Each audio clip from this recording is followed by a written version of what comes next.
Jadi kalau terbiasa berbuat jelek, nanti semua ditampakkan. Makanya banyak orang-orang berbuat maksiat itu di ujung hidupnya itu sebelum wafat seringkali melakukan sesuatu yang kadang tidak sadar bagi kita untuk memahaminya. Ada yang teriak-teriak, ada yang ketakutan, ada yang macam-macam dan sebagainya. Karena ditampakkan perbuatan-perbuatan kebiasaannya. Maka kalau ingin tenang, biasakan yang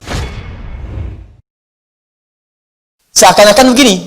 Ya Allah ingin sampaikan, hei, engkau yang merasa sombong dengan titipan, dengan hartakah itu nggak mau bersyukur, dengan ilmukah tidak ingin bersyukur, dengan kedudukankah tidak mau bersyukur, satu saat saya akan pastikan kepadamu, akan tiba waktunya semua yang engkau lakukan akan aku balas. Dan aku pastikan kepadamu, waktunya akan begitu dekat denganmu.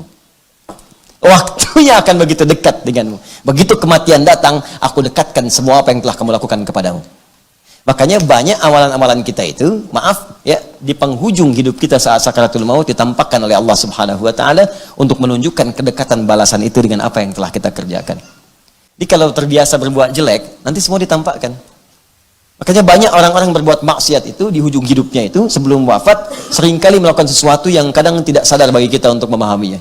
Ada yang teriak-teriak, ada yang ketakutan, ada yang macam-macam dan sebagainya. Karena ditampakkan perbuatan-perbuatan kebiasaannya. Maka kalau ingin tenang, biasakan yang baik-baik. Sholat, baca Quran. Makanya panggilan wafatnya pun tenang.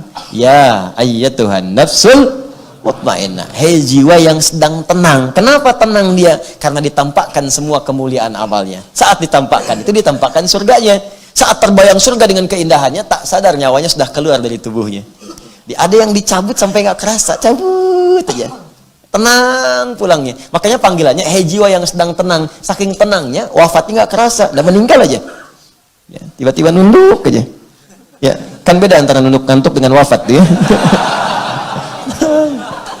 Lain.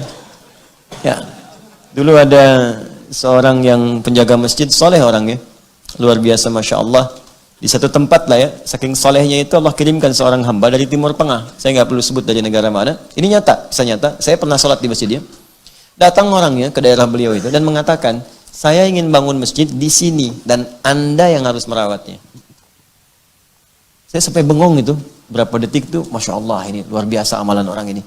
Bagaimana bisa orang dari Timur Tengah datang ke situ itu dan langsung mengatakan saya pengen bangun di sini di tanah Anda dan Anda yang merawatnya. Kan dia bisa pergi ke tempat lain. Jadi itu dirawat oleh bapak itu. Dan sepuh jadi kakek. Dirawat, masya Allah. Panggilannya engkong loh. Itu azan, beliau azan. Buka, beliau yang buka. Tutup, beliau yang tutup. Bersihkan, beliau yang bersihkan.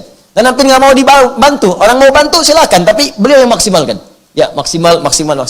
Sampai indahnya itu Ramadan terakhir. Ya Ramadan terakhir. Hari Jumat kalau saya nggak keliru, ba'da asar. Hari Jumat, ba'da asar, Ramadan yang terakhir. Ya, dalam hidupnya. Apa yang terjadi? Ba'da asar itu sambil nunggu zikir, menjelang buka, sambil tiduran. Merem-melek itu ya.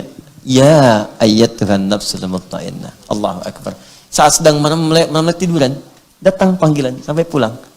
Wafatnya di tempat yang paling mulia, masjid, di waktu yang sangat mulia, dalam amalan zikir yang sangat mulia. Kembali kepada Allah Subhanahu wa taala. Indah. Ya, itu hati-hati bagian belakang tuh, merem-melek. Tinggal.